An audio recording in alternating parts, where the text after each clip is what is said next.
Bonjour Thierry Gandillot du service culture pour une page cinéma aujourd'hui. Alors c'est une semaine très polar. Hein. Si vous aimez le polar, vous pouvez aller voir ou bien SK1, c'est l'histoire donc Serial Killer Number One, c'est l'histoire de Guy Georges.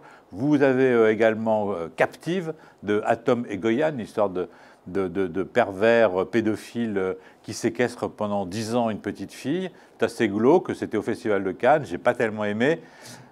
Et puis nous avons également un polar coréen qui s'appelle Hard Day, très tonique, comme souvent les polars coréens. Eh bien, je vais vous parler d'un quatrième film, c'est La rançon de la gloire de Xavier Beauvois. Vous savez, Xavier Beauvois, c'est Des hommes et des dieux, sur le massacre des moines de Tibérine, qui a triomphé au Festival de Cannes il y a 4 ans, puis après ça, partout dans le monde, qui a fait le plein dans les salles. Et là, il revient, alors vraiment à contre-pied, avec une comédie policière. En fait, c'est un peu une tragédie, finalement. Alors, ces deux zozos, bon, c'est facile, je vais dire de Charlot. Pourquoi? Parce qu'ils ont tout simplement, Noël 1977, décidé de déterrer le cercueil de Charlie Chaplin, qui vient de mourir à Vevey, sur les bords du lac Léman, en Suisse, tout simplement pour obtenir une rançon. Bon, ils vont se planter totalement.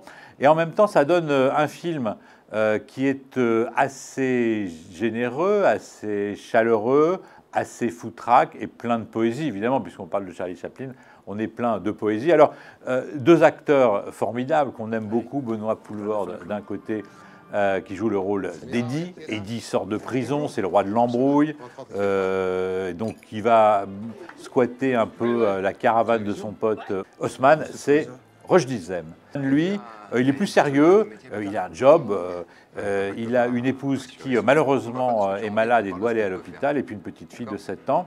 Et lui, il a décidé de ne pas du tout replonger avec Eddie dans la délinquance, dans la petite délinquance.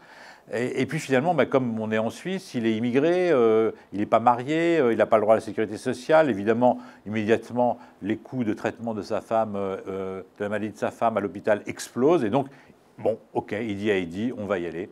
On va déterrer le cercueil de Charlie Chaplin et on va essayer d'obtenir une rançon. Donc les deux zozos vont finalement se faire coincer. Mais ce qui est intéressant, c'est qu'il y a un aller-retour entre l'univers de Charlie Chaplin et cet univers de Xavier Beauvois, qui pensait depuis longtemps adapter cette histoire qui est vraie, qui est absolument vraie et stupéfiante, mais vraie. Alors, pour tout dire, le film dure presque 2 heures et c'est beaucoup trop long, parce qu'en réalité, il s'agit quand même d'une anecdote.